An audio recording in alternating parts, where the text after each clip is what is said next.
What's going on, guys? It is Wednesday, man. I'm leaving the gym. Feeling really good. I got my cardio in this morning. Sorry if there's like a giant glare. The sun is like out here strong, even though it's only 44 degrees outside. Don't ask me how that works out. Anyway, so this is going to be one of those videos that's supposed to be a gut punch, okay? If you don't want a gut punch, don't watch this video.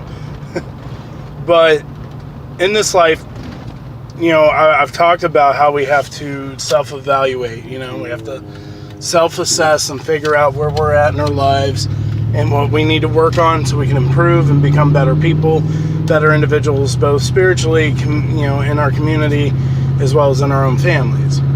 You know, common sense, right? Something that a lot of people, though, avoid, and it's kind of what I want to get into in this video, is a lot of people have a really hard time asking the hard questions of themselves.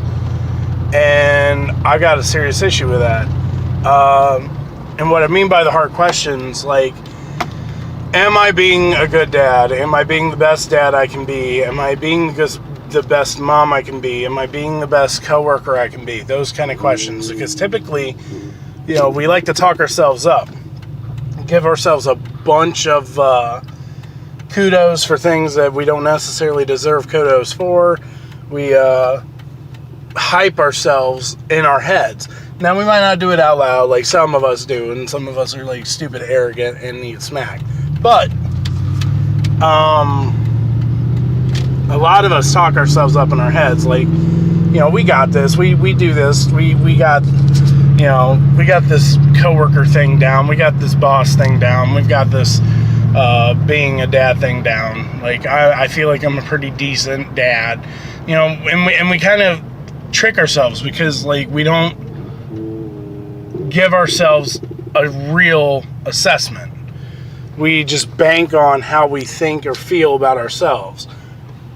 And that's not good, man. I'll tell you why. Because that means that when you do decide to sit down, do the pros and cons of things, you're going to be very biased towards your own benefit.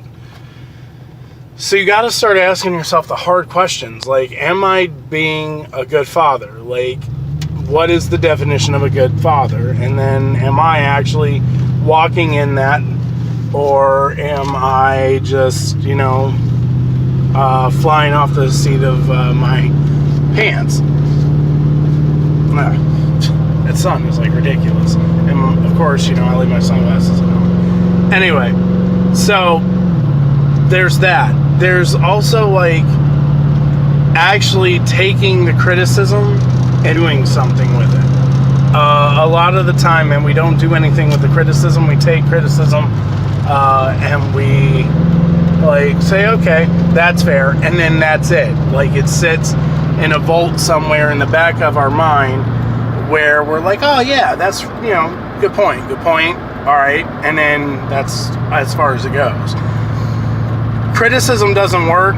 Like, self assessments don't work unless you're actually willing to apply the results you got from it. So unless you're willing to actually dictate, try and correct and fix and make moves to better that particular avenue, it doesn't really matter what you do. Like, you could sit down and you could do a pie chart graph, pros, cons list, whatever, man. You do whatever you feel like doing. But if you're not actually going to apply the knowledge and you're not actually going to use the knowledge or use the criticism, then it was all in vain. It's kind of like, you know, as a supervisor, you give a review of somebody, right? And you tell them during the review that, like, hey, these couple things I've noticed that you lack in. If you improve those, you would really, really improve your performance. If I tell you that as a supervisor and then you don't make moves, then what was the point of me doing the review? What was the point of me giving you the criticism if all you're going to do is walk away from it and say, okay, and that's it? So you got to learn to, like, hit the hard questions. And I know that's not simple. I know it's really, really hard to say criticism. And the reason why it's so hard is because we've been built up in this society to function in the means of self-preservation. So we don't like when people come into our bubble and tell us that we're doing things wrong. We don't like people coming into our atmosphere, our environment, our whatever, whether it be homework, relationships, friendships, whatever. We don't like people coming into those things and be like, hey, you're good, but you'd be so much better if ... And when they throw that ... in, you don't like that. So you kind of brush it off, you talk yourself out of it, and man, that's dangerous. It's really, really dangerous. And the reason why it's dangerous is because criticism is a good thing. Like, those hard questions are good things. They're healthy. Iron sharpens iron, you know. That line is not in the Bible just to be there. Like, it's reality. That's real stuff. Iron sharpens iron. So if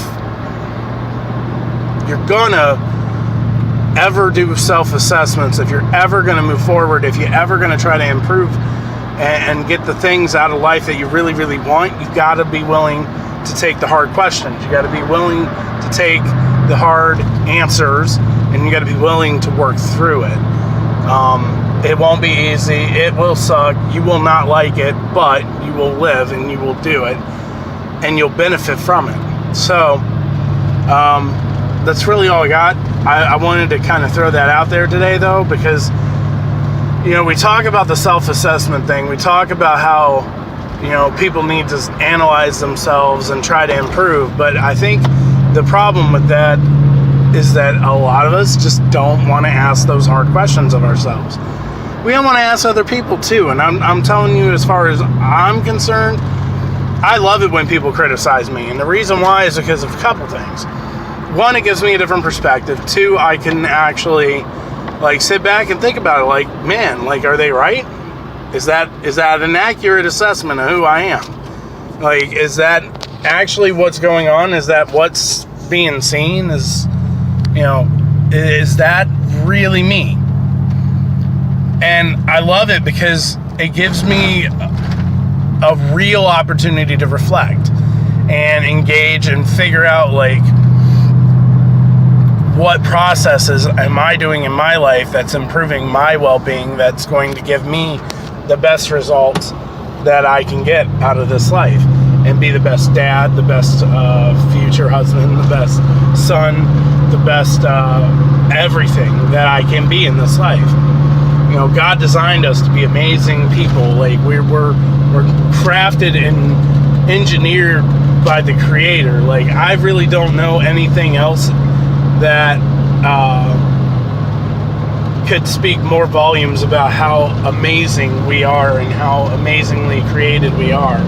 When you say, hey, I was made, shaped, formed, and crafted by the very being that put the universe into existence.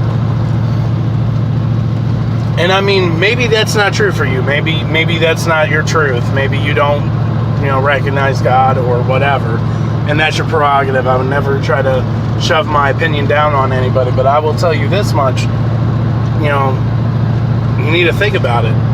You need to think about how amazingly created you are, how everything in your life has come to the place where it needed to for you to be born and live this life and be where you're at. You need to think about that, and then you need to think about, like, am I really living out the awesome that I should be living out? Like, am I really actually out there being awesome like I think I am? And then once you find out, I mean, good or bad, dude, run with it. Good or bad. Like, if somebody tells you, hey, you suck at leadership, you should probably not do that, then that means that's an avenue of your life you need to work on. That doesn't mean you're a horrible person. It doesn't mean that you're not capable of being a leader. That just means right now, that's not in your cards, because you're not where you need to be for that. It's the same thing, man. If somebody tells you, hey, you know, you're a decent dad, but, you know, I've noticed that you let your anger get out of control towards your kids sometimes. Like, not, obviously not talking like, I'm not condoning punching or anything like that, but I'm saying, like, some parents need to chill out with screaming at their kids. Like, sometimes you just need to have a normal conversation with them when they get in trouble. Sometimes you need to yell at them. But I do know, like, sometimes, man, some of you out there, you get a little over-zestful about it, you know? And you got to self-assess that. And then you got to figure out, like, okay, that's real. That's truth. What do I do with this truth that's been given to me? Like, okay, I need to think about how I'm going to change the things I'm doing so that's not the case anymore. I need to think about other ways to handle the discipline of my kids, because that's not the image I want them to have, or the image I want to have about myself. If somebody tells you at work, like, if you do go into a review and they tell you, hey, you know, you're not doing X, Y, and Z, then you need to think about that. Like, why are they telling you you're not doing X, Y, and Z? Now, I'm not going to tell you every single thing that's going to be told to you is going to be true. And that's the reason why I say self-assess it. Take it, meditate on it, sit on it, think about it, and see where it actually lies in your heart. And be honest with yourself. And the reason why I say that is because, I mean, I've worked at a job where primarily, like, everybody got ahead by kissing ass, you know? Like, that's the thing. Like, you kiss someone's ass to get a promotion. You know, sucked up to people to get them to like you to get promotions. So obviously, you know, me and my style, my life, my personality, walking into that scenario, well, of course, wasn't going to work out for me. You know, because that's not who I am. So when I got that review, when I got down, got sat down with that assessment, and they're like, you know, you're an awesome worker, but you could improve on your attitude.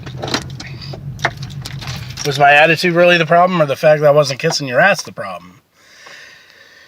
You get to self-assess that stuff. Take it, learn from it. I'm just saying, you got to take the hard questions in this life. Iron sharpens iron.